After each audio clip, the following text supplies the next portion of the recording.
The Estes Wildfire, part number 2154, living up to its name, came in hot and heavy for 1 year, then was quickly snuffed out of the Estes lineup. Interestingly enough, the Wildfire rocket spanned over a period of 3 years. However, it really only is known for one. If you were to carefully inspect the package on the Estes Wildfire, you'll notice that the bag it was sold in has a date stamp of 1996. Obviously, the bags are universal, and those bags weren't necessarily made for this particular rocket, but nonetheless, the bag date is 1996. Then when you look at the face card that is supplied with the kit, you'll notice that it has a copyright date of 1997. In fact, the stamp goes on to say October of 1997. But then, you don't see the Wildfire made known to the public until the 1998 catalog is produced. So a 1-year rocket has a lifespan of at least 3 years based on stamped dates. And another interesting thing about the Wildfire is the fact that though it only lasted 1 year, there are at least 2 known face cards for it. The one on the left is the 1997 dated face card. If anyone has access to seeing a face card that looks like the one on the right, I would be very interested in knowing what the copyright date stamp on that one is. Regarding the rocket design itself, it uses a standard BT-50 body tube and 3 32nd inch balsa fins. However, for such a small rocket, Estes was actually able to incorporate through-the-wall fins, which is a bit more complicated. However, Estes decided to keep it as a skill level 1 build. One of the most odd and unique aspects of this rocket is the fact that it calls for the use of a parachute and a streamer at the same time. Now, some have referred to this as a parastream recovery system. Although, based on the diagrams provided in the kit, the streamer is actually being used as an extension of the shock cord going from the nose cone up to the parachute. But I suppose any flapping in the wind it would produce could increase the descent drag somewhat. The nose cone is unique, yet not all uncommon in the Estes lineup. The official designation for this particular nose cone is the PNC 50BB, which includes a non-used tail cone which must be cut off prior to the nose cone installation. Estes also sold a single-piece unit without the tail cone and designated it as the PNC 50V. The PNC 50BB can also be found in the following kits: the 1260 No. 2 Skyrider, the 1293 Black Brant 3, 1296 Satellite Interceptor, the 1323 Stiletto, the 1350 Black Hole Space Probe, and more recently, and to the delight of many Estes' new line of Sapphire rockets, both the blue Sapphire and the red Sapphire come with the PNC 50BB. Now, one thing to note is that the No. 2 Skyrider came with the PNC 50V, even though it's listed as having come with the 50BB. You can also identify this nose cone design as being on the 1320 Starship Vega, the 1370 Meteor, and the 1904 Maverick. Hey everybody, this is Kevin, and welcome back to another build video in my series of rocket builds. And today we've got the Estes Wildfire. You may have seen me open this recently on a mystery box I got from Michael, more or less a Christmas package he sent me. And in it were 2 kits, one for building and flying and one for preservation or whatever I decide to do later with it. But I am going to build, as I promised him. I will build and fly at least one of them. And this pains me because to build and fly this, it means I need to open the package. And that pains me because it's original. But again, I've got a new sealed one. And but one thing I am going to do is after this video, I hope to do a clone of the Wildfire, and I would love to show the steps that I take in cloning, from the accumulating of parts to making the decals to the nose cones and just everything that's involved in cloning. So that'll come after this video, but for now we're going to stick with the original. And to do that, we need to open this pack. So let me angle the camera down a little bit. And again, this, if this hurts to watch, turn your eyes. It hurts to do it, but I'm going to very carefully slice the back of the package open and delicately bring everything out. Now, you know, this is vintage. It's late 90s, so it's not like it's museum quite yet ready type thing, but that is quite a nose cone. But still, it's just, you know, things that they don't make anymore is what hurts me to do. But I'm going to enjoy this thoroughly. I should say, or hopefully y'all watching are going to enjoy it just as well. But let me get everything out, and then we'll do a quick inventory, clear the bench, and then we will get to work. All right, get the instruction book out. And last but not least, let's get this beautiful face card out. If I can carefully work it out of the bag. There we go. Okay, that'll make a nice little backdrop. Okay, the bag is empty. Okay, let me get my parts list out here.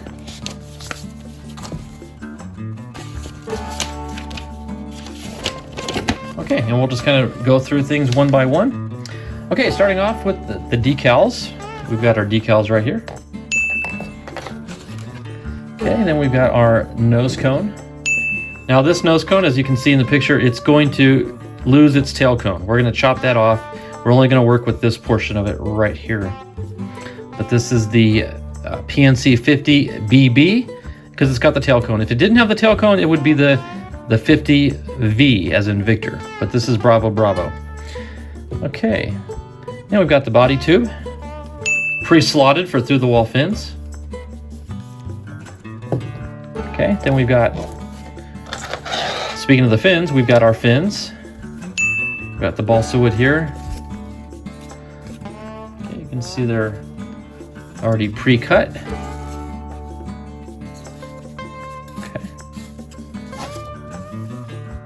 Okay, then we've got, let's see, we should have two green adapters, centering rings basically for the motor mount. Then we have our motor mount, the old vintage blue tube. And we've got our engine hook. We've got our parachute. And what makes this unique is, of course, it comes with a streamer as well. And the shock cord is in there. And the launch lug. So that covers everything in the parts layout.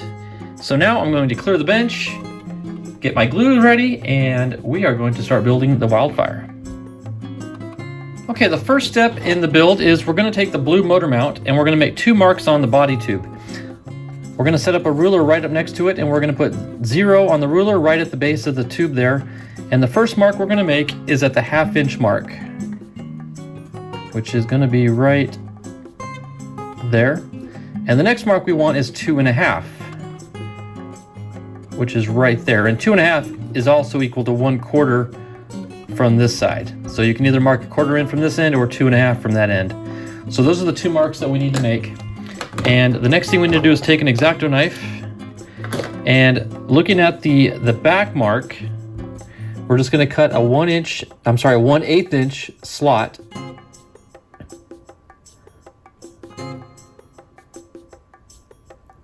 That tube is a little thicker than I thought it'd be.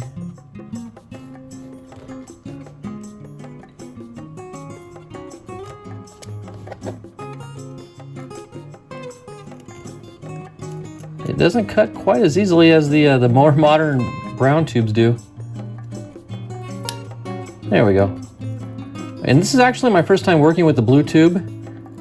And I've heard some feedback on it. A lot of people don't care for it too much. They say I've heard it's too soft, but I'll be honest with you, I think it's too hard.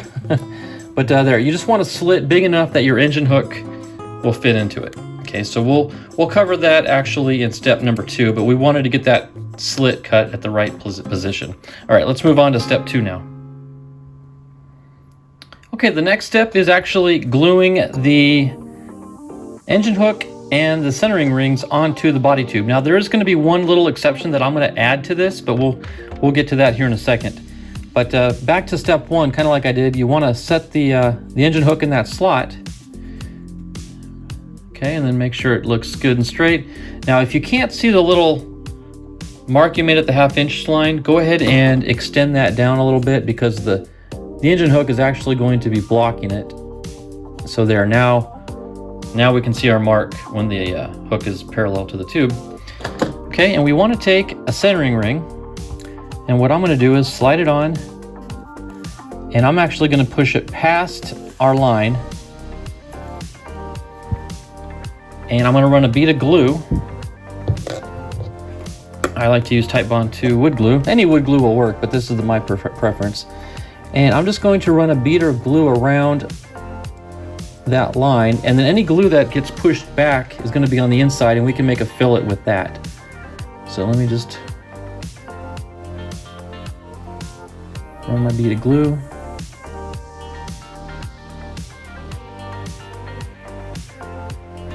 Okay. And I'm going to push it down until that line is on the back side of the ring.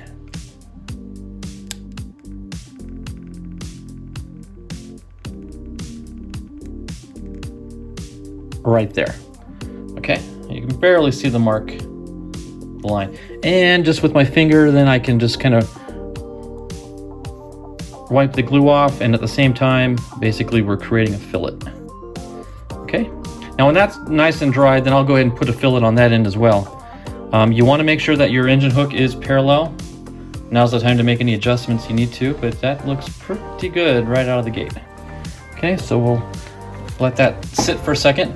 Now this is where I'm going to make a modification. As we get later into the build, you'll see how they want you to set up your shock cord to mount with those trifolds.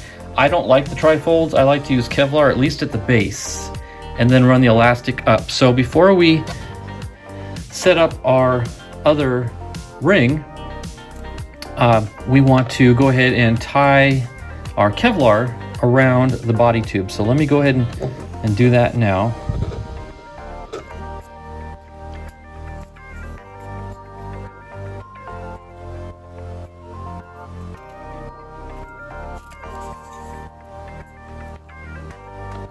And I'll put a double knot into it.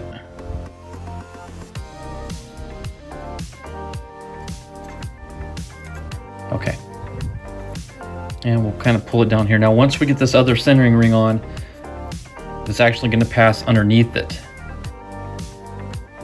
Like that. Okay. Now one thing you might wonder about is, why do I have a nose cone off to the side? I just learned this trick recently, and I think it's a great trick. I believe I picked this up from Dave Thomas on his channel. But you can use the nose cone as a mandrel to open up the burrs that may be prevalent on these centering rings. So by doing that, you've kind of opened up that opening, allowing the ring to,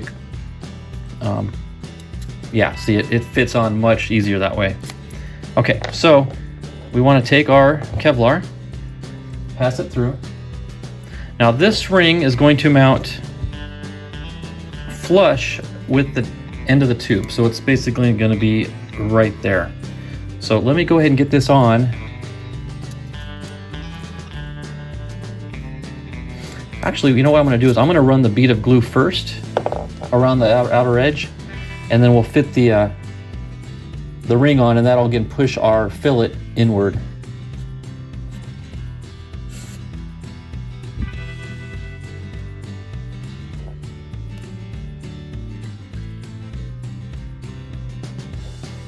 Okay. And we'll take our centering ring.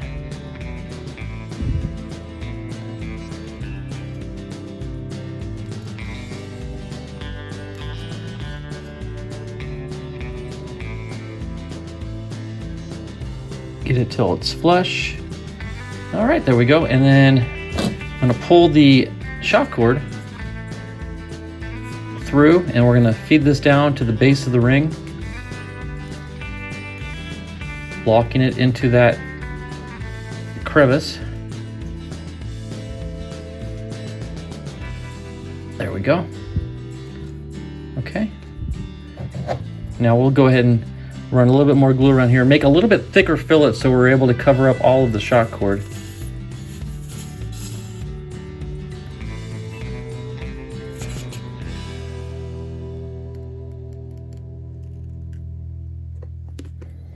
Okay, and I'll clean this up with my finger.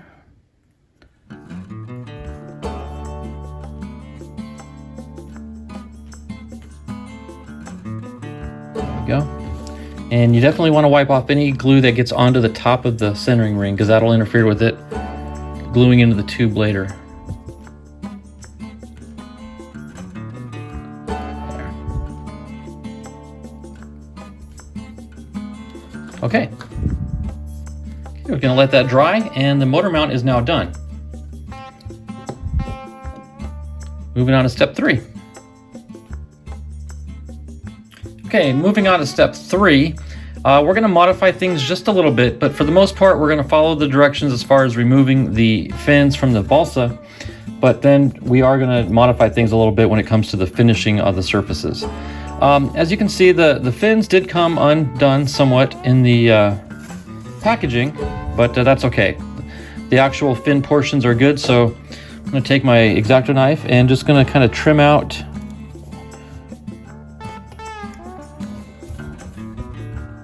the pieces from the pre-cut lines, which act as a good groove for the knife to follow.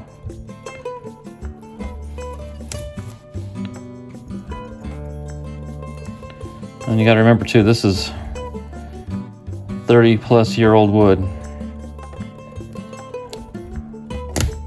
Oh, that was easy.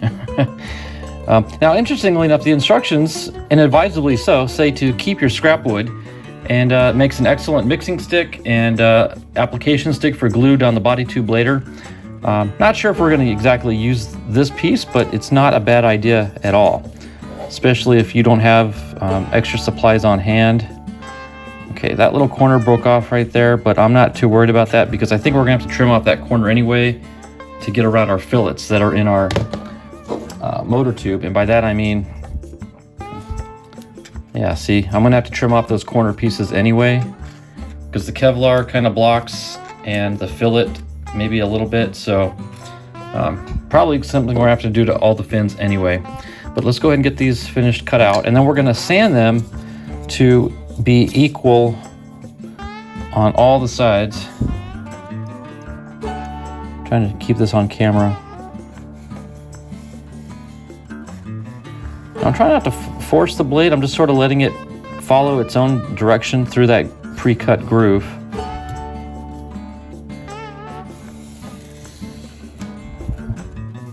And of course, each subsequent pass gets a little easier as it gets a little deeper into the wood. Is that, oh yeah, that's through.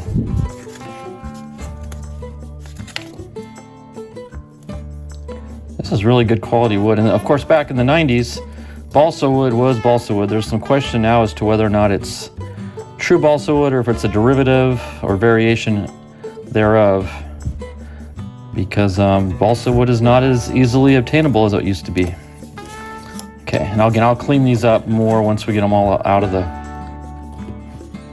template.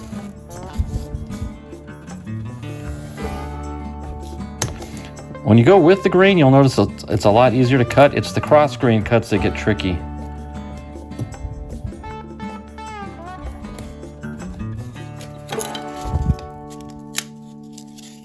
Oh, almost there. A little bit up here. I'm sorry. Just shaking this table, which the camera's mounted to, is what causes that wobble, and I apologize for that. Is that enough to get through? Yeah, there we go. Okay, so here are our 3 fins. Oh, still got a little corner piece there. There we go, okay. Okay, rough cut, not bad. They're pretty equal, but we'll see if we can't equalize all of those exactly. So let me take some 220 sandpaper, and all 3 of them sandwiched together, pinching tightly. Just gonna sand them.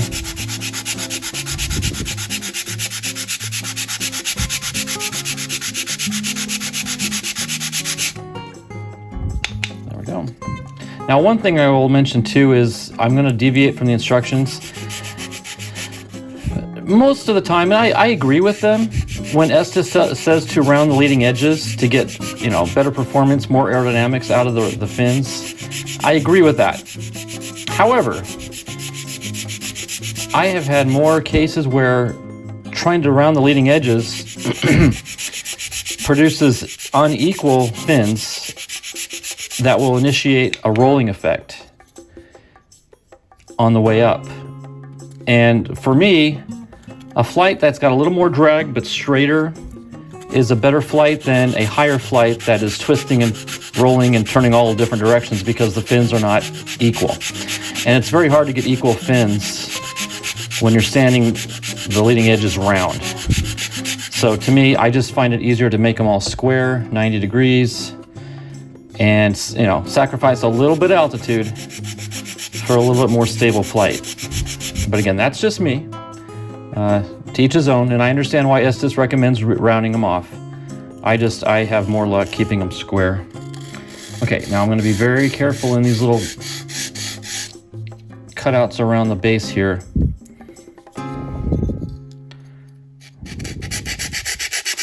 And again, I suspect that as we get down to when we're gluing these in, we'll probably have to sand a little notch off the corner piece to get around the fillets and the Kevlar. But for now, that's good enough. So we're equal.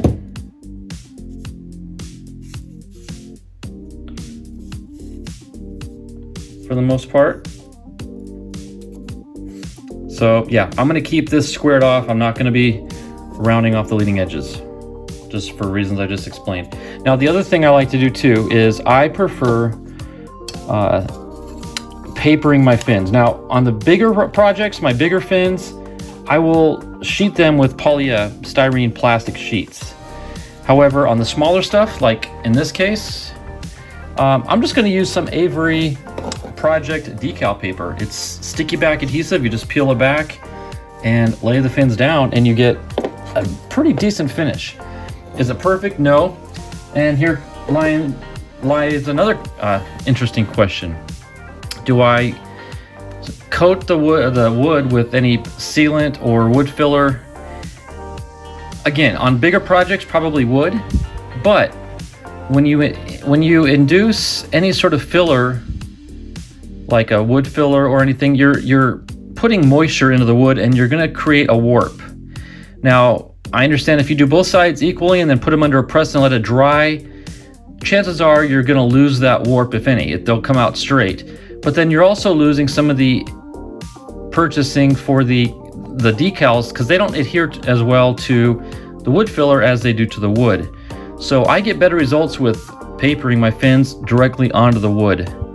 Again, sacrificing a little bit of the grain. Now, once I prime the rocket with the paper, I'll get a little sanding done on the fins then, and then I'll try to even out some of that finish.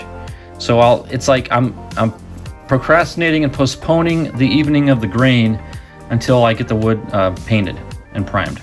So that all being said, let me kind of wipe some of this dust off that I've created. Okay, I'm gonna angle this down just a little bit more.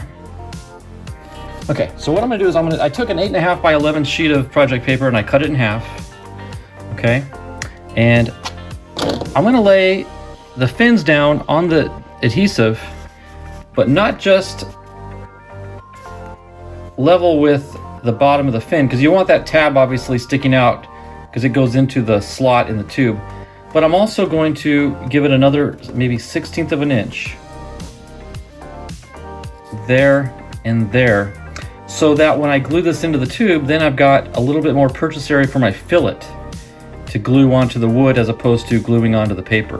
You get stronger adhesion on the actual fin piece itself. So when I lay the fins down, again, I'm going to keep about a 1/16 of an inch gap. Okay, so let's go ahead and peel off. Maybe it's easier if I take the backing off.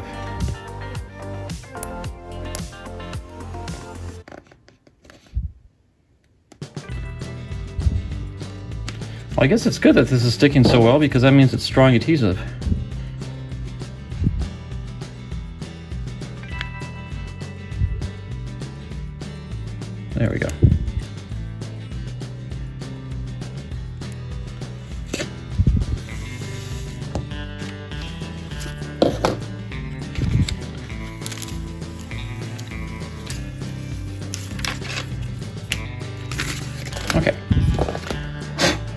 off camera, kind of been blowing some of the dust off it. Okay. Turn it sideways so you can see a little bit better.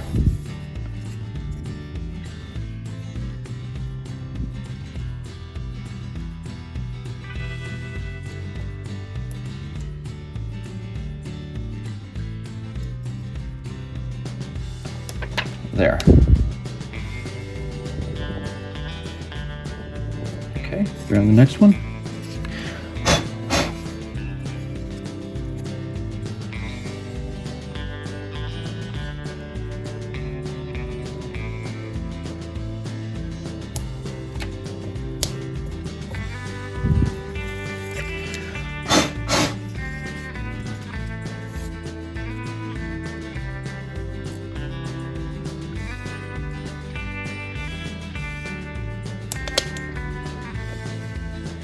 Okay, now I'll lift it up and show you the overlap that I've got. Okay, hope you can see that. That's going to give us good purchase down onto the body tube and get the good the filler on there as well. Okay, so now with a sharp knife, we're going to, using the fin itself as the cutting guide, I'm just going to cut the paper.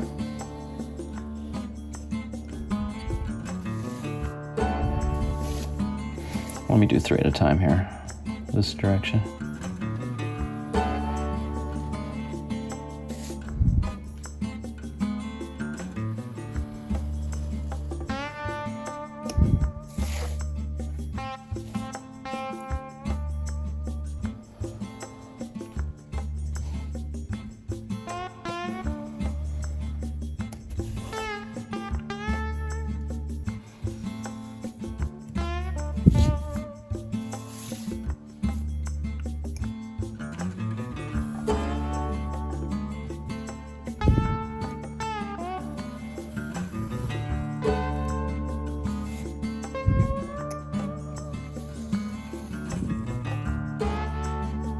Okay, so let me remove the fins and I'll show you what we got. There are 3 perfectly paper sheeted fins. Okay, now that we've got this side cut out, we can... Unfortunately, the fins were a little bit too big to utilize the other half of that sheet. So unfortunately, it's kind of... I don't think we're gonna... No.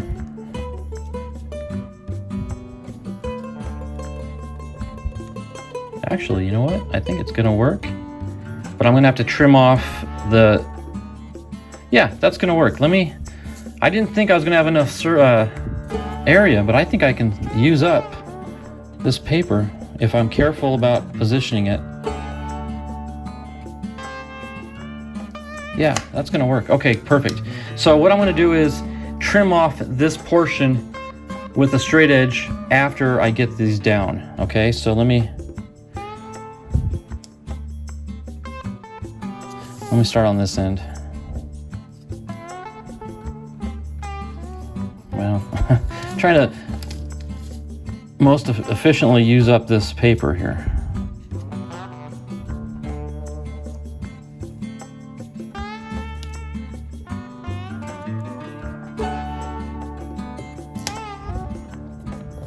Okay, that's one.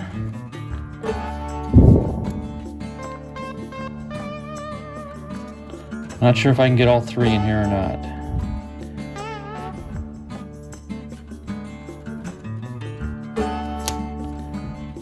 Doesn't look like I'm going to be able to, unless I...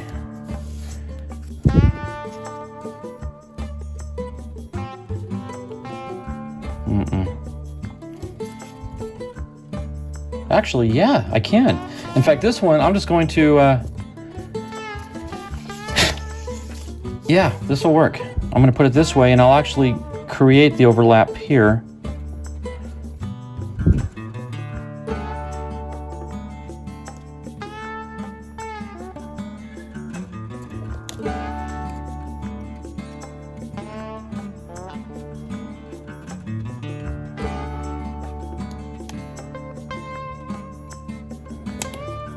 Perfect. Wow, I was able to squeeze it all in one sheet. Good.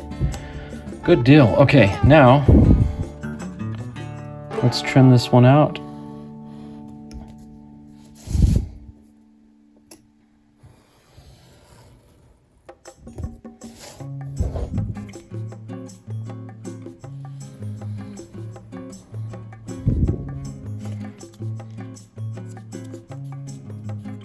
Beautiful.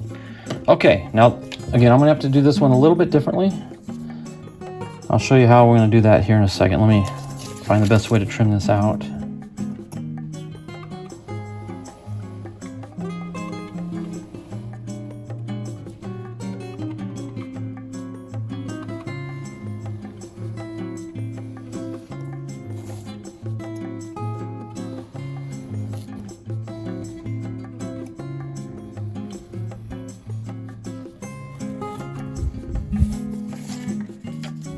I didn't trim that one all the way off yet.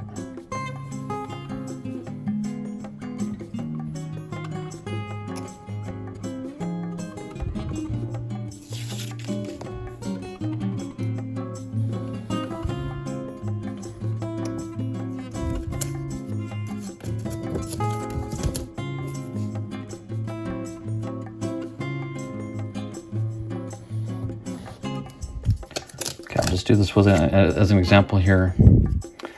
Let me make a mark where I need to start cutting. And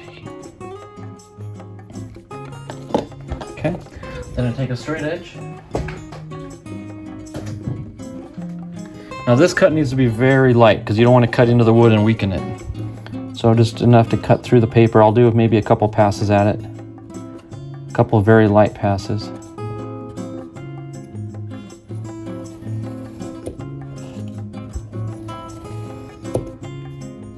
Oh yeah, there we go. That's 2 fins down.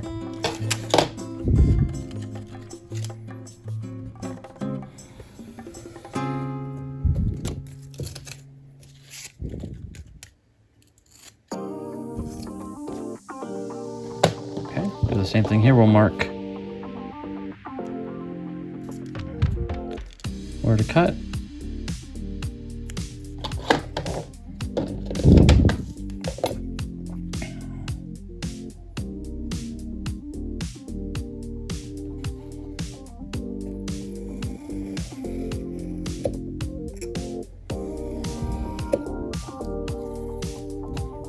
There we go. So 3 equal fins, all perfectly paper sheeted. All right, so let me clean up this mess, and then I will, obviously, I'm off camera probably, I'm gonna go through and see how each of these fit.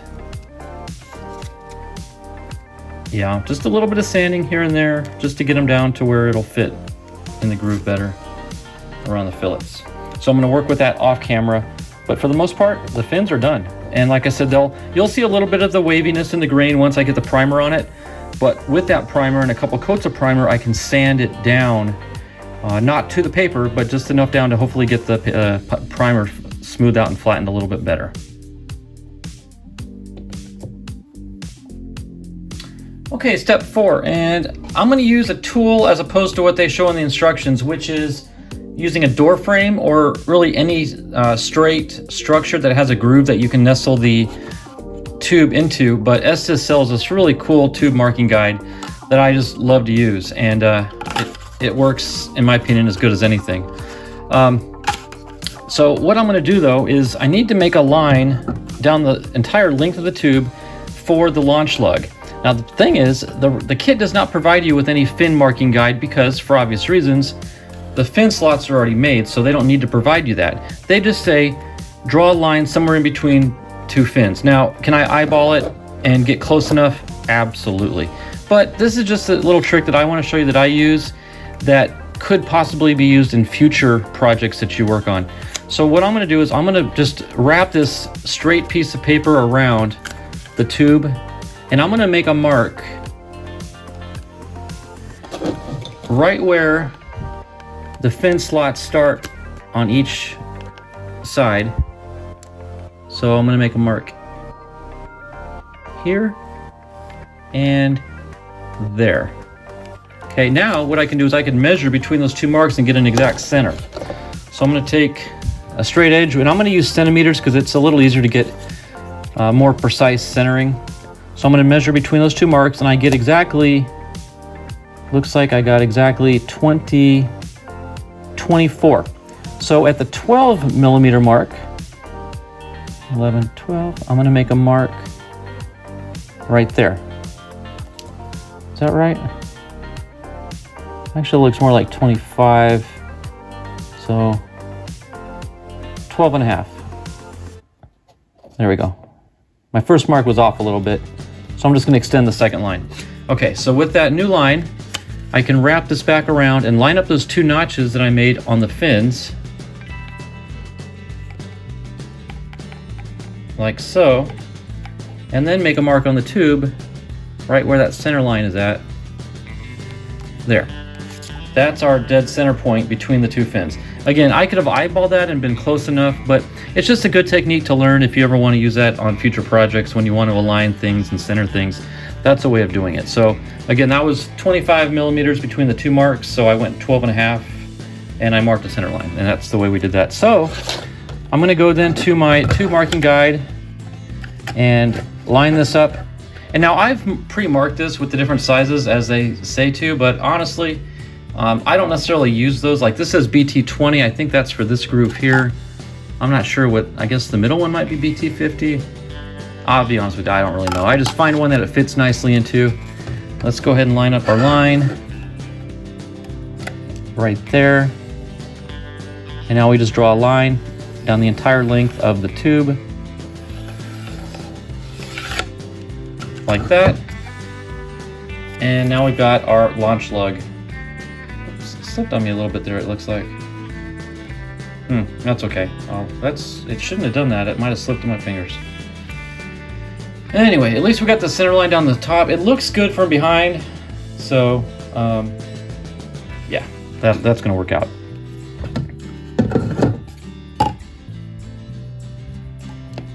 Now that's gonna bug me. Let me erase best I can. And let me redraw that again. Like I said, if I don't, it's gonna bug me.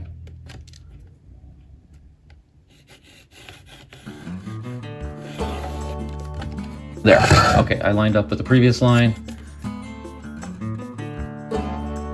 It's not focusing, but yeah, we got a good line now. Okay. All right, so that takes care of step 4. Now let's move on to step 5. Okay, we're actually going to skip step 5, which you can see here in the corner. Step 5 in this kit is using the tri-fold shock cord mount method, and we're bypassing that because, as you know, I installed the Kevlar on the motor tube. So this is my step 5, which we've already done. But step 6, as you can see, is installing the motor mount into the body tube. Now, because we have a shock cord already mounted, and you definitely don't want to pass the shock cord through any glue in the tube, it's best to route your shock cord back down through the motor tube and sticking out the back side. That way, when you run the motor tube up into the body tube, there's no contact between this and the glue. So, just to do a quick dry fit though to show you, so the instructions call for lining up your engine mount hook with the line you drew for your launch lug. So if we line those up, but what a nice perfect fit that is. And then you want the two tubes flush with each other. So you want to push the motor mount down till it's flush with the body tube. You can use the edge of a straight edge and just sort of push those down till they stop, and you're guaranteed they're flush with one another. And then of course you want to make sure that the fins will fit. You don't want to see the centering rings in that slot anywhere, because that will inhibit the fins from fitting in there. Okay, so good dry fit there. Okay, now this is where you can use the stick of wood that they say to keep from your scrap wood. I just happen to have a wooden dowel here that I'm going to use, but I want to put the glue just past the centering ring here, so that forward centering ring will catch the glue and push it up into itself. So let me make a mark on the dowel where the bottom is going to meet. So I want to hit that line, and then that's going to put the glue right at the end of the tube there. Little quick on the process. You don't want to lollygag on this one because the glue can catch and set up before you're ready for it to. So once you kind of start this process, you got to keep going with it. So let me get my paper towel ready to go. Okay, I got my dowel ready. Is that the right way? Yeah, just like that. Okay, so get the glue down.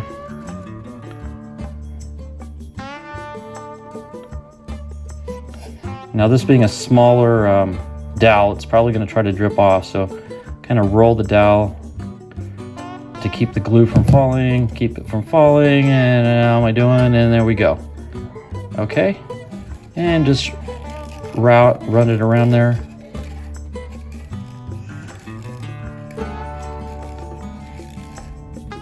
Okay, let's do another.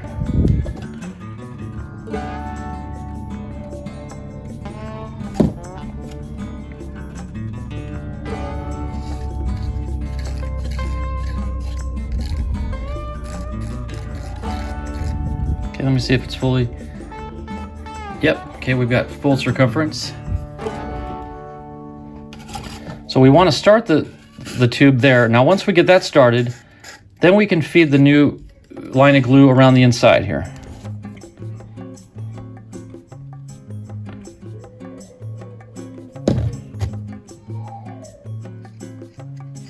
There, like that.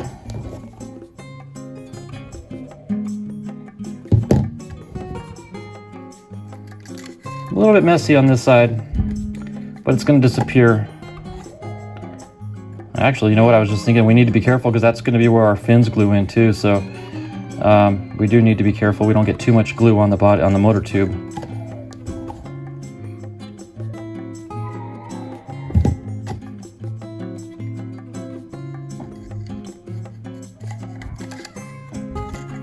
There we go. Okay. Now, well, I'll rotate this around to kind of spread the glue better anyway. But let me go ahead and get this in. Let me do a full 360 with it. And then we'll line that up with our launch lug line. Push this in. There, now we're flush. And we'll let that sit and dry. I do see a little bit of glue on the blue there at the bottom, so let me kind of try to scoop up some of that with my dowel. And a little bit on that one. That way the glue will glue the fins better too when we glue the fins in. There we go. All right, so I'm gonna let that motor mount sit and dry. The tube is now in fully, and the shock cord is out of the way, never got wet with glue. So we'll let this dry and then we'll get to gluing the fins in. Okay, moving on to step 7. We're actually gonna be gluing the fins now into the body tube. Before I do each one, I do wanna do a little test fit, make sure everything fits like it should. And right there I can tell we need to sand the front of this corner a little bit to get around the fillet where the shock cord is.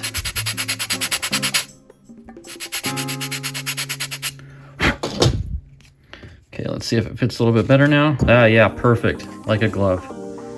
Now there's a little bit of a warp in the tube. You can kind of see it bowing out there a little bit. It's more prevalent when you put the fin on it.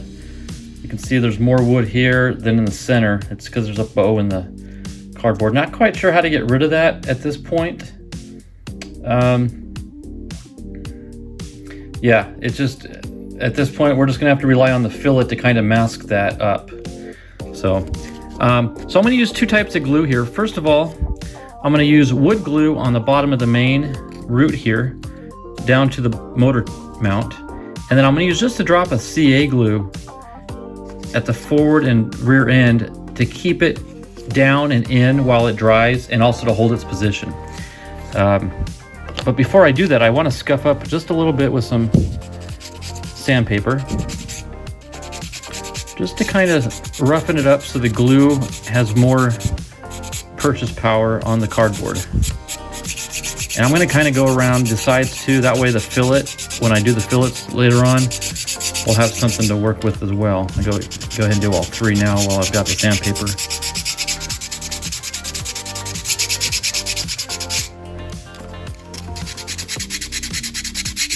And again, this is just a light sanding, just to remove that top layer of wax where it's kind of glossy.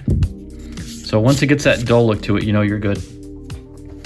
Okay, so let me get my thick CA glue, and I've also got my kicker, which I'm going to use, and my wood glue. So the wood glue is first going to go on the base of the root edge of the fin here.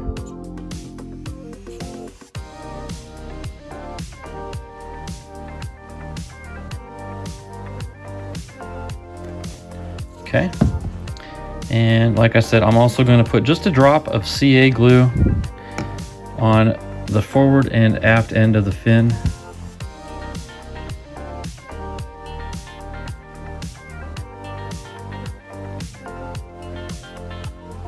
To help hold it in position while the wood glue sets up.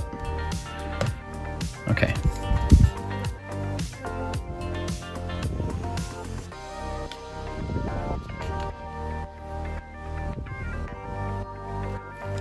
Okay, look at it from behind, make sure we're perpendicular. That looks pretty good actually. So I'm going to hit it with the kicker.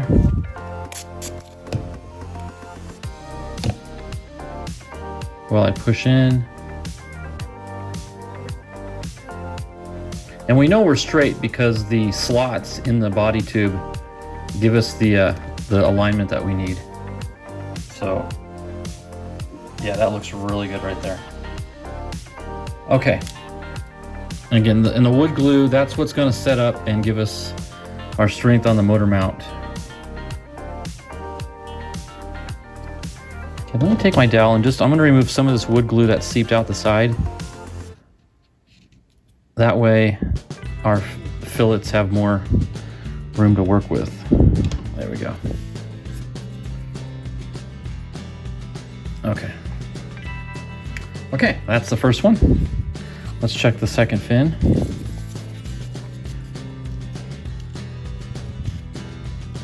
Okay, that one already fits perfectly. Okay, so this one we can go ahead and lay down our wood glue.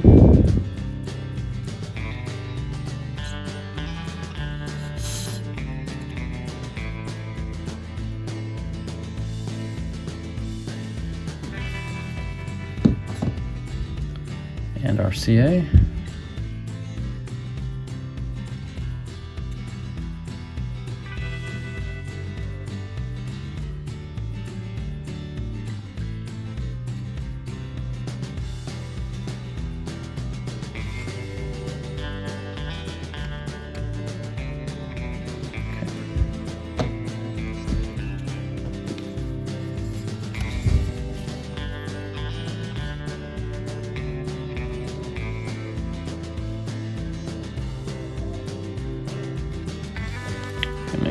Hit it with the kicker,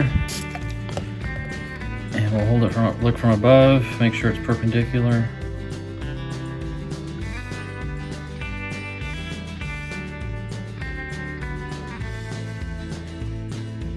Hold it while the glue sets up, the CA I mean.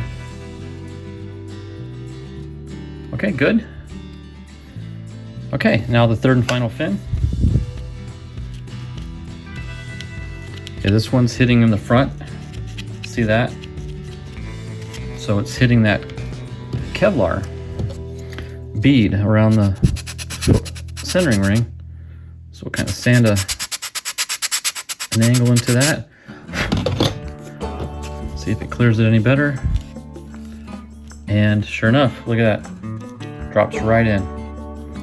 Okay, so just like before, we'll take our wood glue.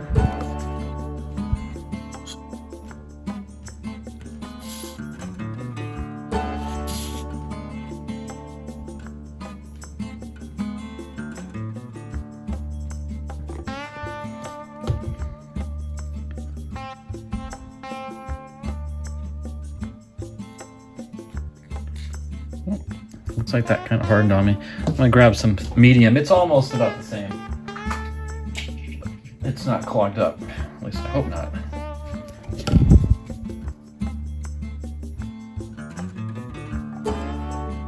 There we go.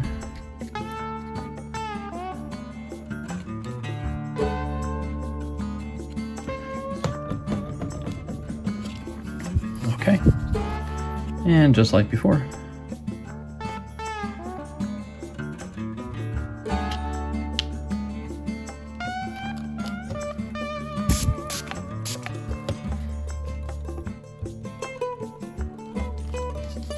And look from behind, make sure it's perpendicular. All right, excellent. That's holding up nicely.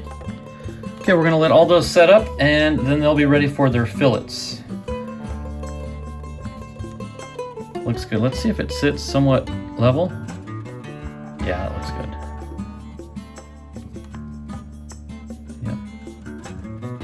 Yep. Okay, perfect. All right, I'm gonna stand this up vertically actually while it dries, and we'll go on to the next step. Okay, our next step, which is number 8, is to glue on our launch lug. Now our launch lug is currently packaged in this little pack here, so let me go ahead and open this up and pull it out. It's in the same bag with the streamer and our shock cord.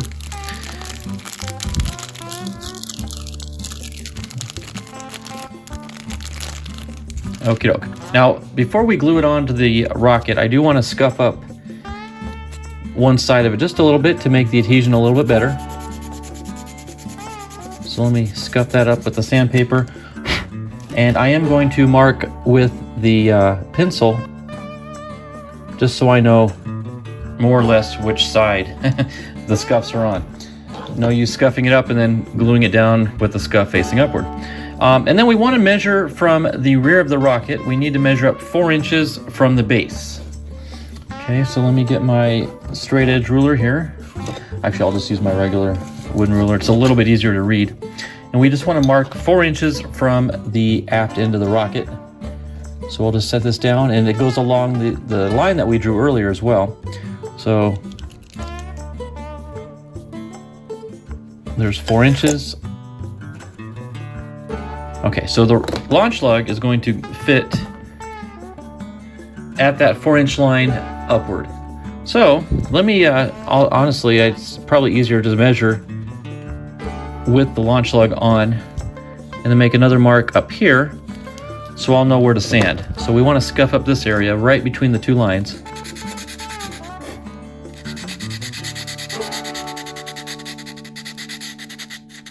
Don't want to take the mark off too much, but we do want to take the gloss off the tube, which we did.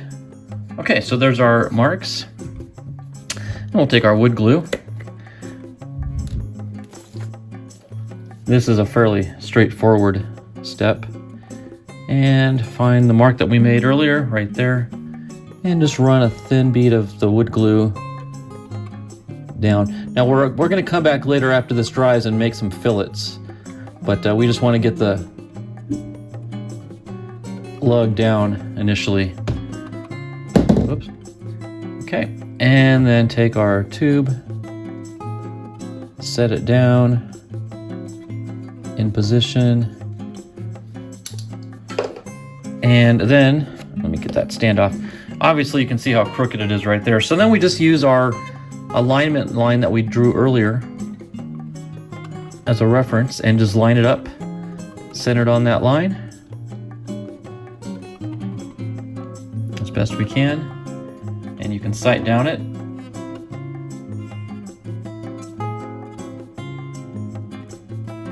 Okay, that looks pretty good. Not sure if there's much more we can do to that. Okay, so we're gonna let that harden up and then come back and run the fillets on the fins and on the launch lug. So again, we're gonna stop at this step and just sort of let things harden to the point where we can work around them. Okay, now this is more or less an extension of step 8. It's still part of the same step, but now everything has had a chance to dry. So what we want to do is go ahead and do our fillets. And now that the launch lug is on secure and the fins have already been on secure for a while, we can go ahead and fillet them at the same time. Sometimes you have to do the fins first and then so a lot of times the launch lug is in between the fins and you can't really fillet both at the same time. So in this case though, it's a lot easier. So what we're going to do is I'm going to simply run a bead of glue down the seam and then literally just wipe it with my finger. And I have a paper towel right here to wipe my finger off with, and go and do the next one. Rotate, go and do the next one. Rotate, go and do the next one until they're all done. And then we can do the same steps for the launch lug.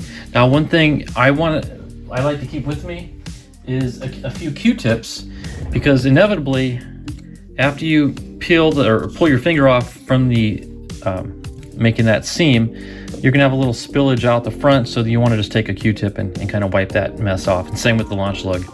So we'll go ahead and take our glue.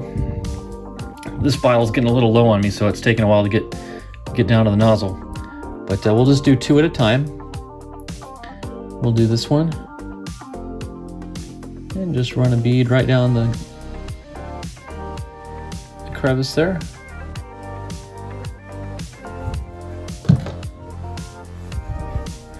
And just with your finger,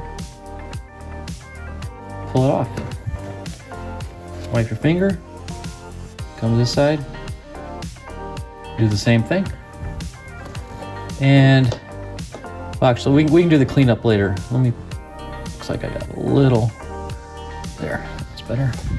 Okay, we'll rotate. We'll do the next one. And see, this is where you'll see that leaving that 1/16 inch gap from when we paper finned the fins. That's what the glue is actually binding to, is the wood, because we don't have the paper there. Well, let me usually do both sides.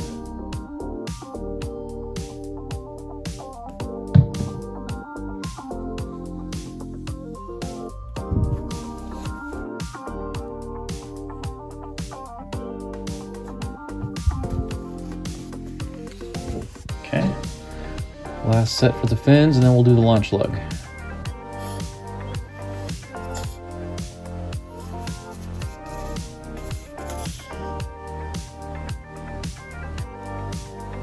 It's about time to get a new bottle of glue. Okay.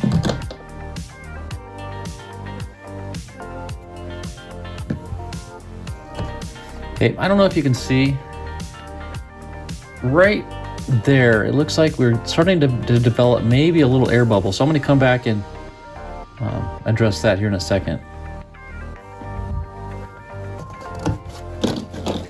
But I am going to poke that with a knife just to kind of release that air bubble. There, that did it. While the glue is still wet, once you puncture that air pocket, the glue can kind of flow in and fill in that void. So if you're going to do it while it's still wet. Okay, and we can go ahead and do the, let's go ahead and clean off the front of the fins before they harden on us. Okay, and now the launch lug.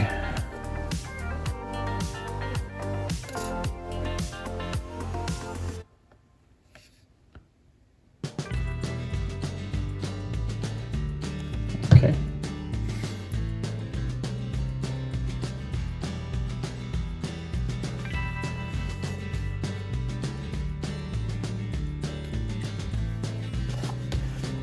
Now on bigger rockets, mid-power and obviously high power, you want to make your fillets with epoxy at a minimum. And I usually like to use rock epoxy because it's so thick that it holds its shape and structure. It doesn't flow and run all over the place on you. But for smaller rockets like this, wood glue fillets are just fine. And I'm going to leave this sitting horizontally. You don't want to set this vertically because then it can possibly run on you. Now that's not quite balancing just right. I'm going to stick the nose cone in backwards just to put some weight up in the nose. There, just like that. There, now everything can dry, and we should be good to go. Now, interesting, the moisture from the glue actually caused one of these fins to kind of bubble up on us a little bit. Just gonna rub that down a little bit with a Q-tip, because we want it to dry in position with the help of the glue fillet. Okay, there we go. That's good. Okay, so now the hardest part of modeling, waiting for things to dry. So we'll go ahead and let that dry, and then we'll move on to the next step. Okay, step 9, and we're doing this while the fillets are still drying. This is something you can do while you let it dry. And yes, I had to take the nose cone out of the front. I put something else in the front to help hold the nose of the rocket down on the stand. Now, I did address one side already, and I want to show you something about this particular nose cone. I'm not sure how well it's going to come up on camera, but right there in front of my fingers, you see right there, there's a seam line where the two halves meet, and it really causes a lot of what we call flashing when plastic is molded, and then sometimes some of the plastic leaks out, and it creates this extra that needs to be cut off and sanded off. I already addressed this side. I cleaned it up and I sanded it down, and now I'm going to do the same to this side. I want to show you how I did that. I started out with an X-Acto knife, and you can see here in the instructions they recommend just what I'm going to do here. You take an X-Acto knife and you just very carefully work on that seam of flashing. Don't dig in, because if you dig in, you'll end up, trust me, you'll take way more plastic off than you intend on it. So just gently rub the knife along that to take the bigger chunks of that seam off. Once you got it down a little bit, you can tell, but just by feel. Then take some sandpaper. In my case, I got some 220, and just sand down that seam. And sometimes doing like an angled, if you just go with it, that helps. But if you kind of cross it, that'll help take it down a little bit quicker.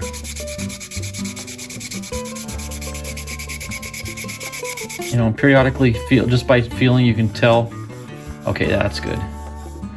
Okay, and then I'm just gonna kind of scuff up the whole thing very lightly. This is a light sand, just so it'll take the primer better later on. Okay, so now, there. That actually feels pretty good all the way around. I'm gonna do a little bit more here. And if you do end up taking more plastic out than you intend to, and you need to replace it, you can just get some plastic putty. Testers makes it, Tamiya makes it for plastic models, and you can fill that in, and it's just like wood filler, but it's plastic filler. But no, I think we're good there. Okay, the next thing we need to do is we need to remove the tail cone, because we don't use it on this particular rocket. So the first thing I want to do is I want to remove this center piece, because that'll give us access to the cut joint right there. So let's and you got to be very careful, because this 90-degree angled here, that's the eyelet, and you definitely don't want to cut that off. You're going to need that for your parachute and shock cord. So let's very carefully remove this plastic piece, and I'm going to again work very gently around the eyelet, because I definitely don't want to cut that off. There we go. Okay, that was a nice clean cut. Okay, and this one's going to be a little easier because we don't have to worry too much. There. Bend that till it snaps off. Okay, so now how do you separate the two halves? What I like to do, and it's pretty simple, is I take a straight edge razor blade and I put it right, I kind of just let it find the center naturally, just by letting it drop in. Once you find it, then you just sort of roll the blade along that joint and slowly increase the pressure that you push down with, and eventually you'll start to cut through, and it'll catch, and you'll know when you're there, because it'll kind of stop. And in this case, of course, it's not, because I'm recording, and nothing ever works as planned when you record it. There, it went in. Okay, I'm gonna stop just to show you what it's done. Can you see that? it started to splice right there. Now I'm going to go in just a little bit more around the perimeter, but I'm not going to go all the way through, unless it does go all the way through and you're fine. But at that point, now you've stressed the plastic to the point where it'll naturally break at that joint. So I'm just very carefully pulling it down, and it's going to follow that natural joint and tear itself off like magic. Look at that. Almost too easy, right? And then you can take your sandpaper and kind of just sand along that joint just a little bit to clean it up. There. And then we can go ahead and don't discard that, never throw anything away. Just throw that in a scrap box for future projects. But now we very gently want to remove that centerpiece of the eyelet. And always cut away from that joint. Don't cut toward that joint because you might cut through it. So I'm going to start at that joint and cut toward the nose cone. Like that. And then like that. That's how you prevent ever accidentally cutting it off. There and there. Get that little centerpiece out there. A little bit more on the inside.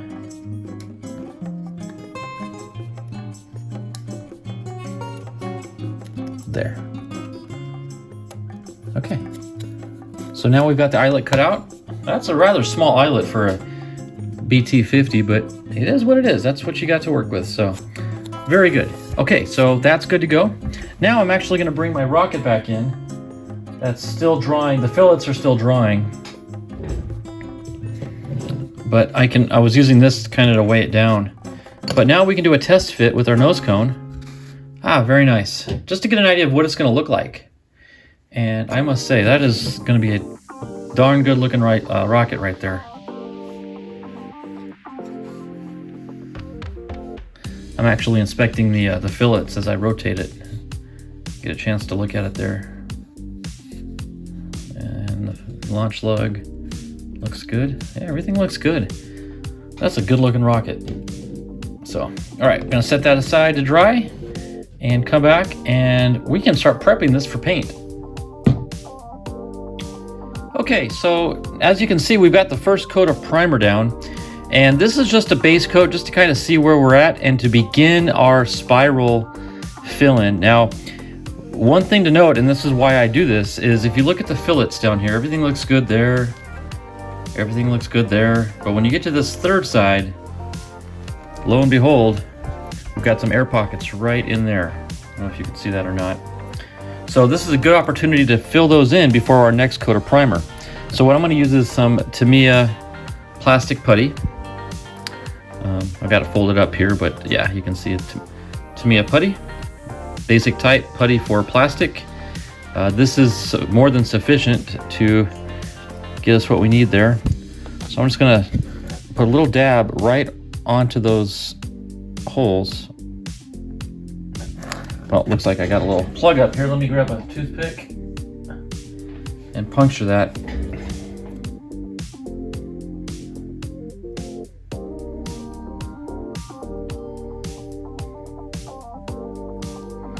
In fact, I'm gonna use the toothpick to apply it.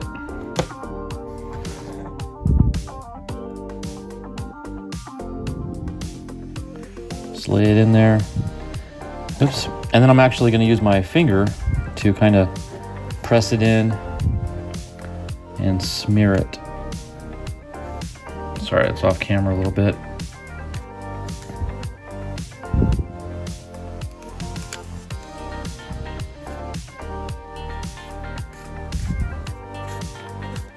Okay, there we got all those holes filled in. I'm gonna let that dry, and then I'm gonna sand that down.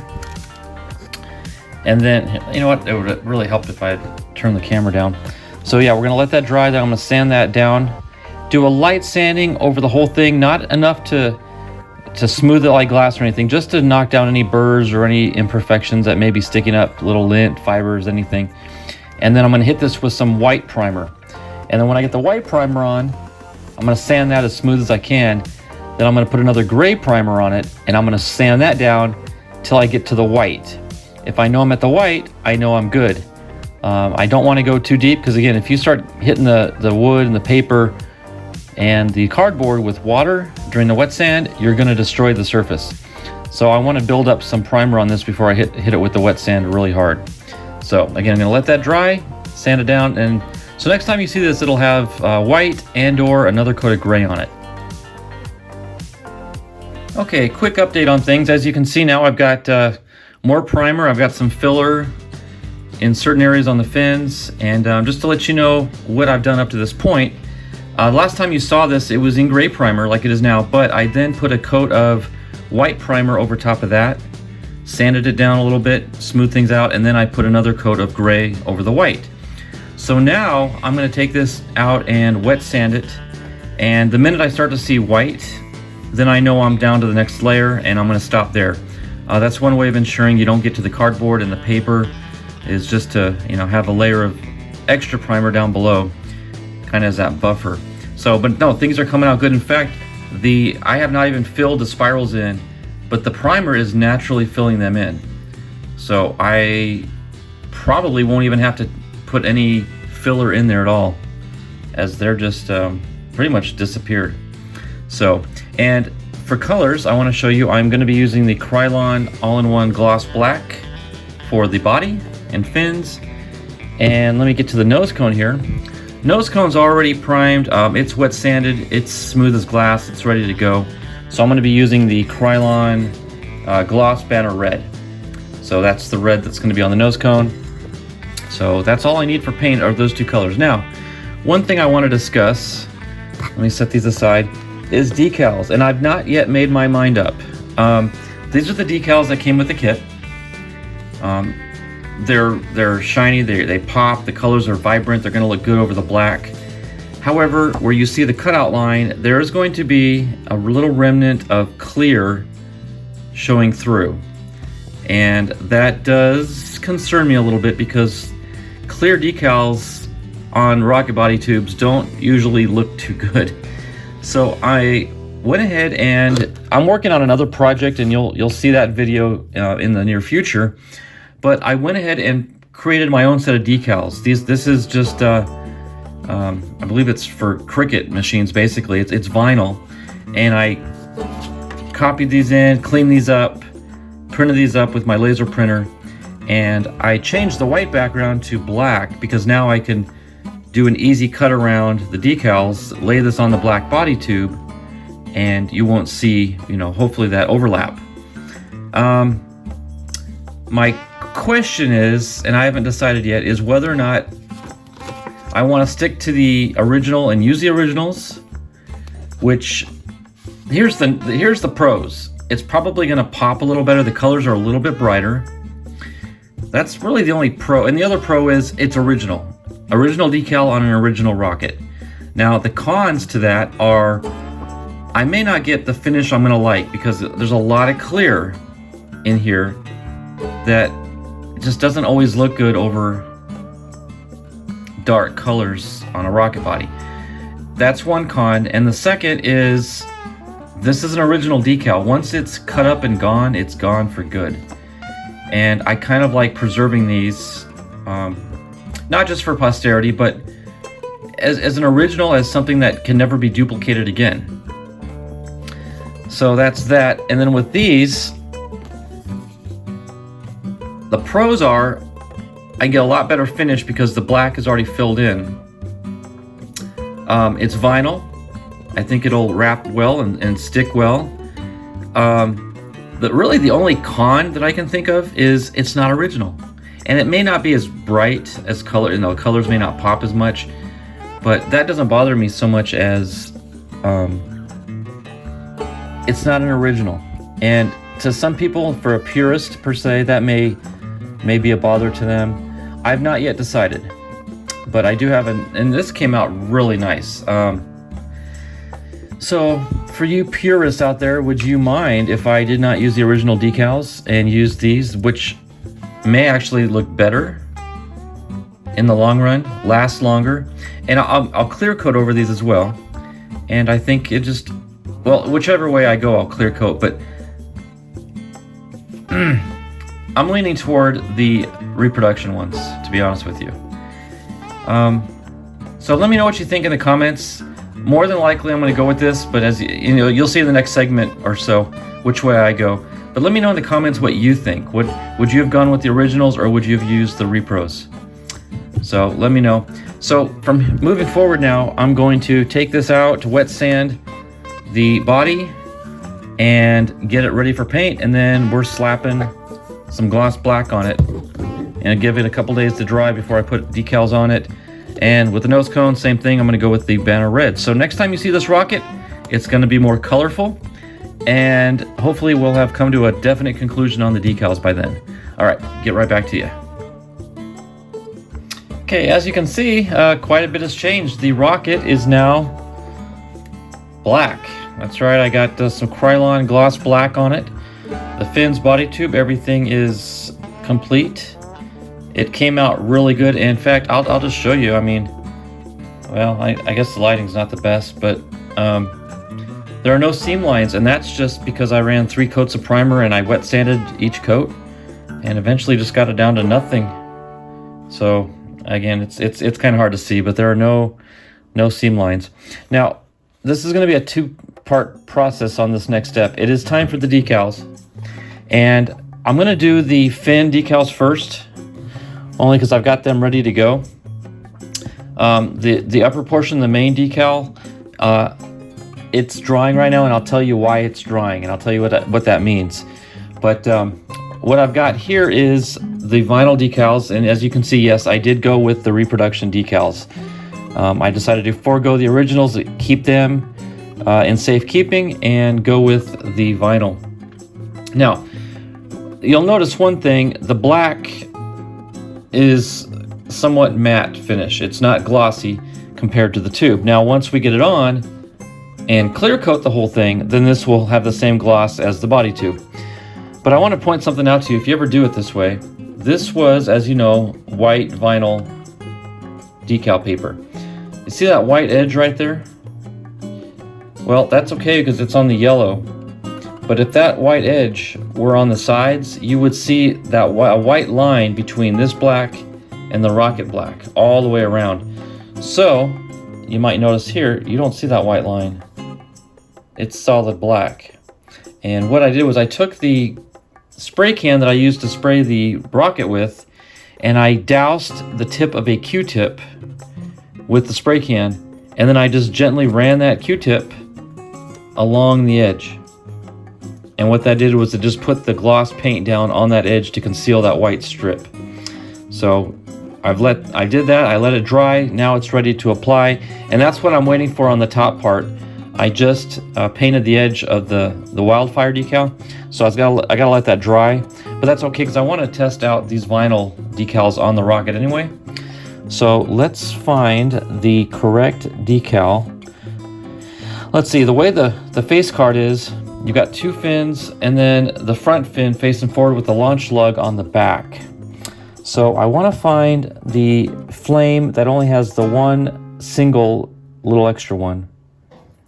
That's going to be this one. The other 2 have 2 little flame dots, whereas this one just has the single. Okay, so this is going to go, I'm just going to temporarily set it there. It's going to go something like this. Okay, something like that. Now what I'm going to do too is, and this is the way I always apply my vinyl, I never rip the whole vinyl decal off and slap it on. I peel off and cut off maybe a ½ inch at the most. That allows me to still maneuver the decal around, get it to where I want it to be, and then press down that part that's exposed. Once it's secured, then I can peel back the rest of the backing and work out any bubbles. So that's the way I do it, and it seems to work pretty good that way. It does look like there's a thin black stripe between the yellow and the leading edge of the fin, so I want to incorporate that as well. So what I'll do here is, let's see, what side do I want to go with as far as, I'm going to peel off the inside part here. So let me take my knife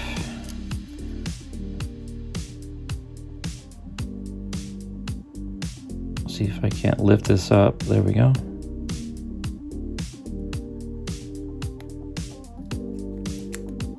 Oh.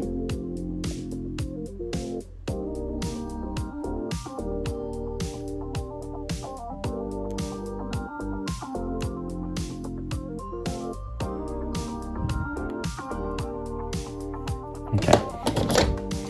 So I'm going to take my scissors. I'm just going to snip off this end right there. That exposes some of the adhesive.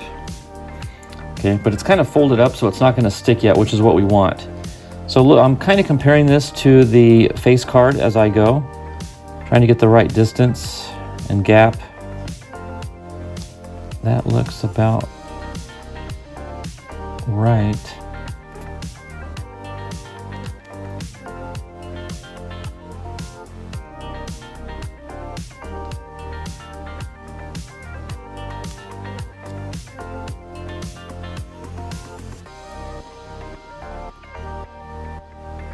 Okay to be finicky with it, because this is your one and only shot to get it right. Okay, there we have it. So I'm going to press that down. Okay, so now we've got, I guess you could call it an anchor point. Okay, we got that anchor down. Now we can very slowly and gently kind of peel this off as we press down behind it as we go. So I'm just sort of pressing my thumb down behind the decal, working out any creases, air bubbles.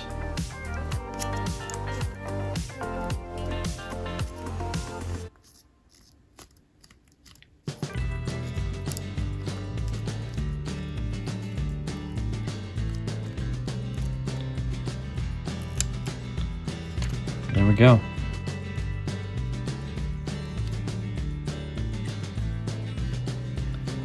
That looks good. Now again, it looks matte finish, but once we gloss it, it's gonna match the gloss of the paint behind it.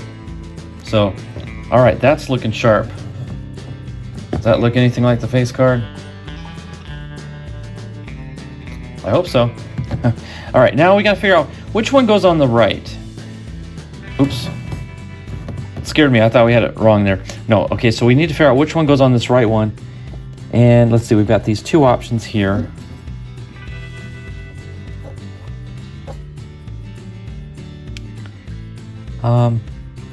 Looks like it's gonna be the skinnier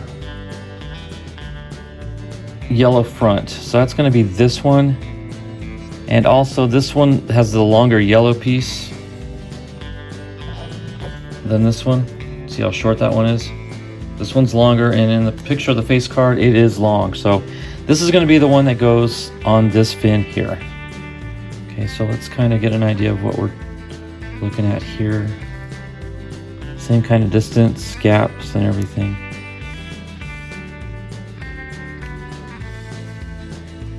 Okay, I'm going to do the same thing. I'm going to peel the innermost part and snip that tip off.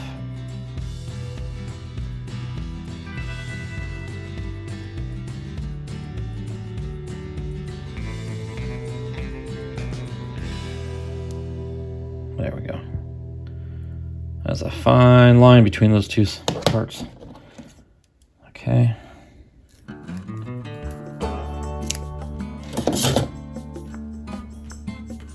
Okay.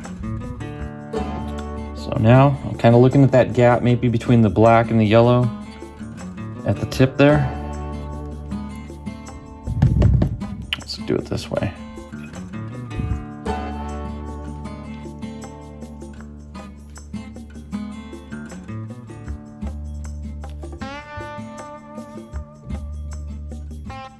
Yeah, that laid down nicely. That's actually right what I want. Okay. So we'll press that corner down.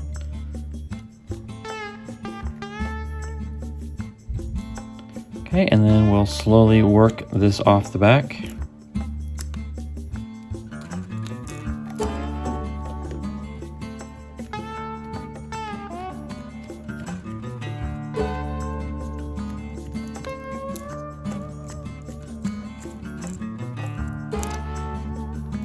just like that.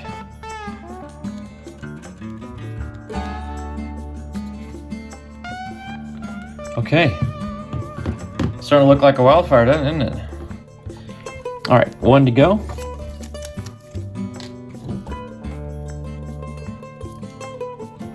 And this one, and I'll show you the face card here. You can tell that it's on the left-hand side, just because the angle of the fin, enough is exposed where you can see it's on the left side. So that automatically tells me that we're going to be placing it right here.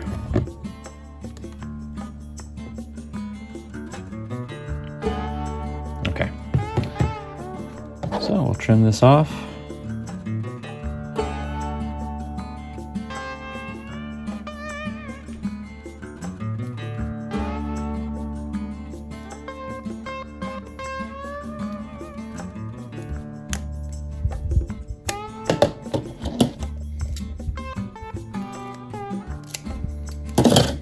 Okay, that's all we need left there.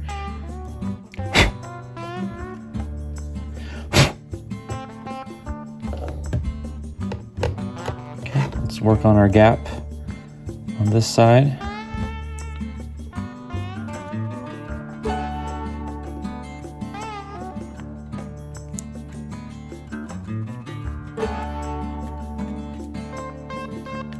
Okay, get that spacing just right. Okay, and lay down that sticky part.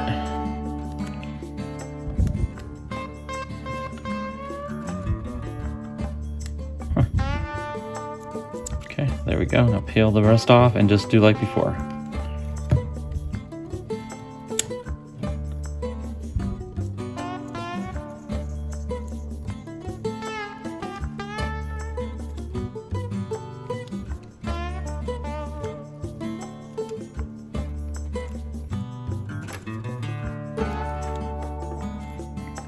Perfect.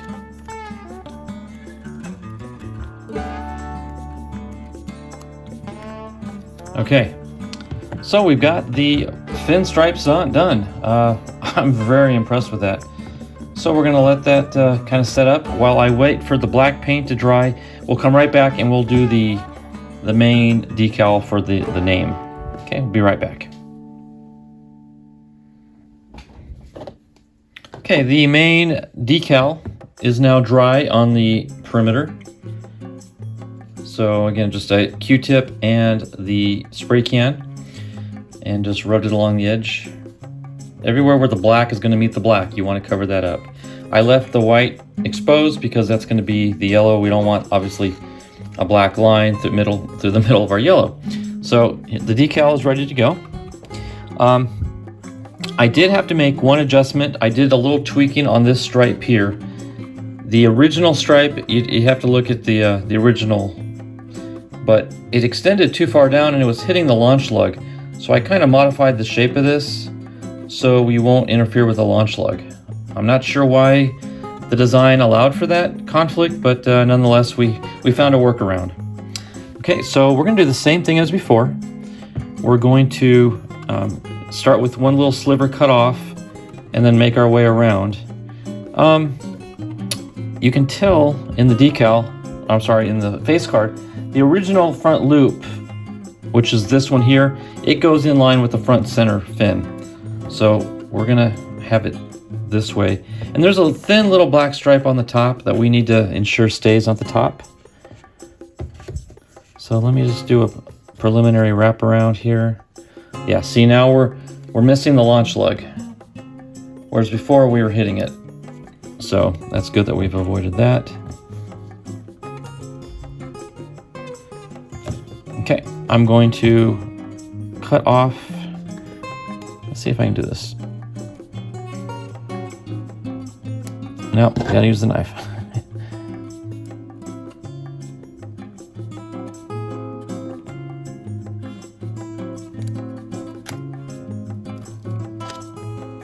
Now on this one, I'm just going to cut off the absolute thinnest of backing, because I want some maneuverability, because we've got to practice stretching this around and wrapping it so that the two sides align properly. So again, I'm not going to cut much off here. Look at maybe 1/8 of an inch. Okay, so working on our center line here with the center fin.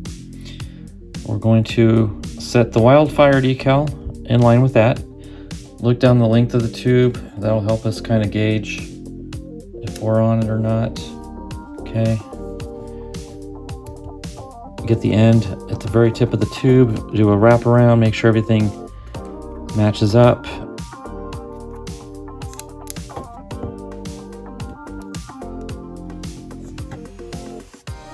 Okay, it does. So I'm going to go ahead and let that sit down, and I'm going to anchor it by sticking it down. Okay.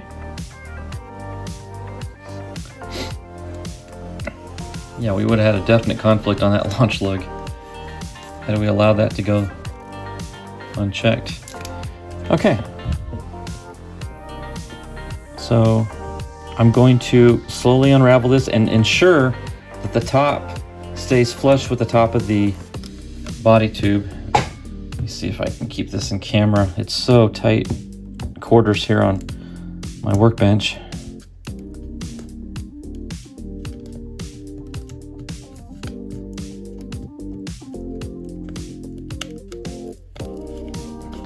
There we go.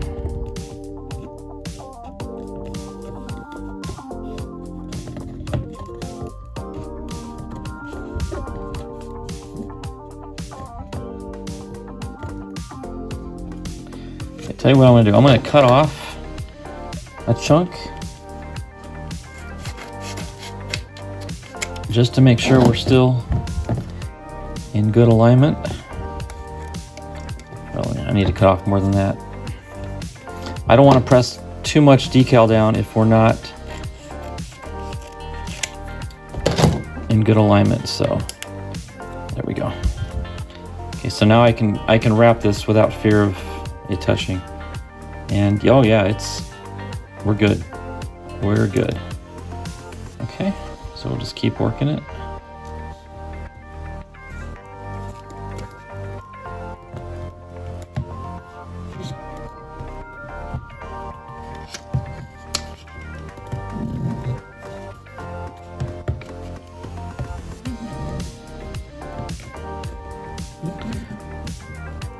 Okay, now as we get to the end here, I'm gonna keep it up because I think we're gonna have to trim a little bit off at the overlap,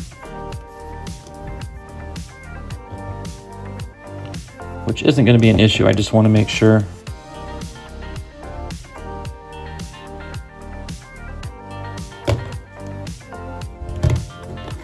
Yeah, okay, let me trim off a little bit here.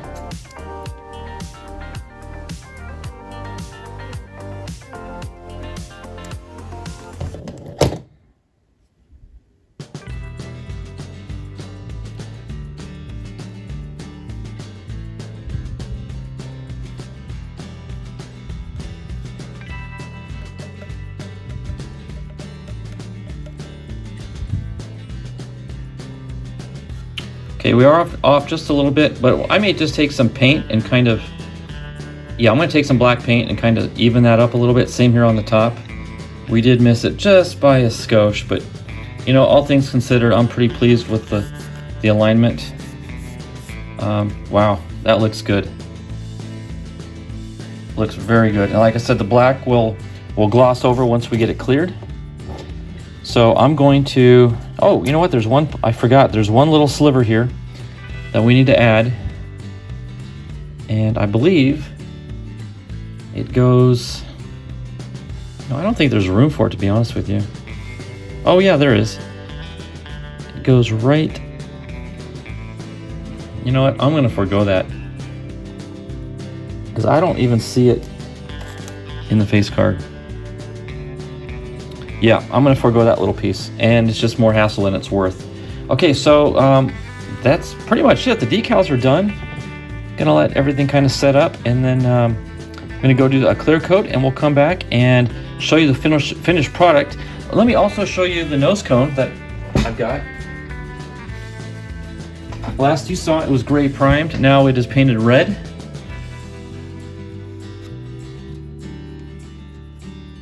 I'll work out a little bubble there.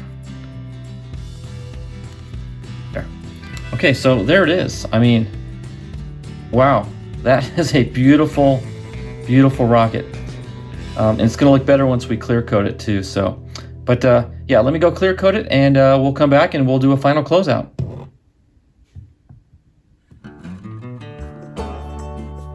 All right, as you can see, the Estes Wildfire is complete. From the tip of the nose cone to the tip of the engine hook and everything in between, it is complete. I want to go over it a little bit and show you some of the highlighted things. We'll just kind of start at the top here. Actually, we've got...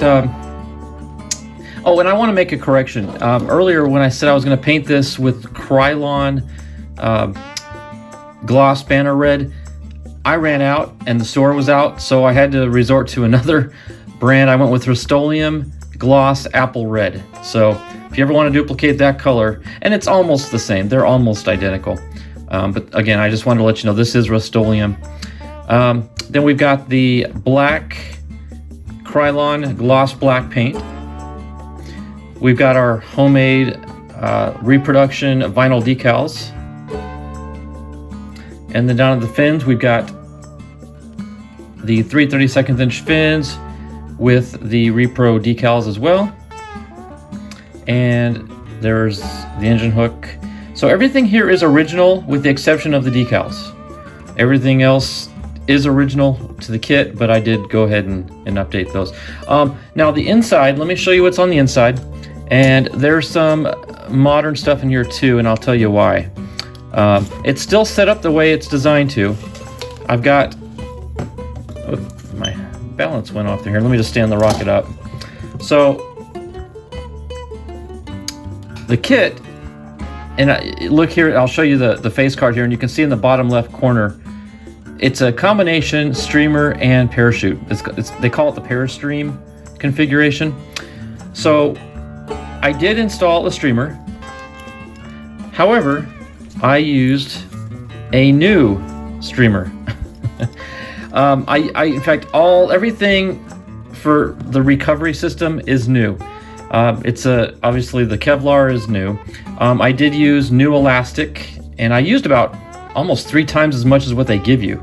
They only gave me about 8 inches of elastic. The streamer is new.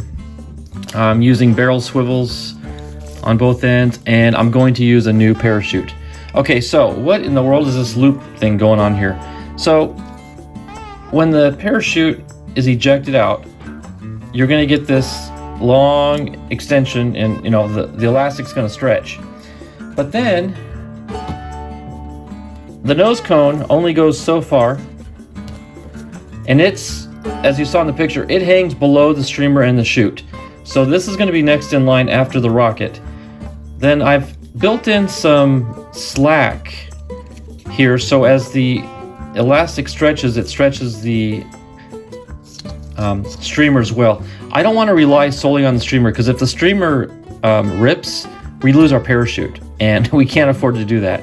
So I'm still going to use the streamer for drag, but I do have it attached to the shock cord. And then up at the very tip top here, that is where the parachute will clip on. So you'll have parachute, streamer, elastic, nose cone, more elastic, down to the Kevlar.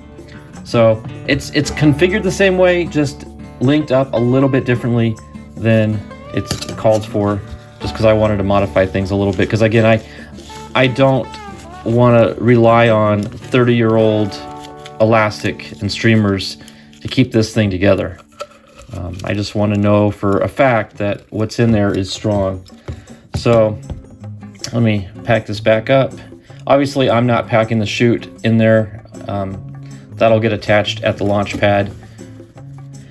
But yeah, there we go. I really couldn't be more thrilled with this kit. The way it came out, it is absolutely gorgeous. Cannot wait to fly it. It came out at 45 grams dry weight. That's as you see it right here. No motor, no wadding, no parachute. 45 grams. Now, the face card says 28 grams, but I don't know what all that involves. You know, I don't know if that includes the streamer, and obviously I have a lot more recovery system in there with the extra shock cords. Probably more paint than normal with the 3 coats of primer, but it's sturdy.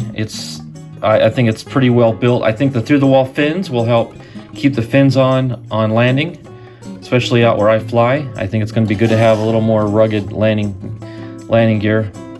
So, but this wraps up the build video. Cannot wait to get out to the pad and launch it, and you'll see that on a launch day's video. So again, I want to give a huge shout out to my buddy Michael.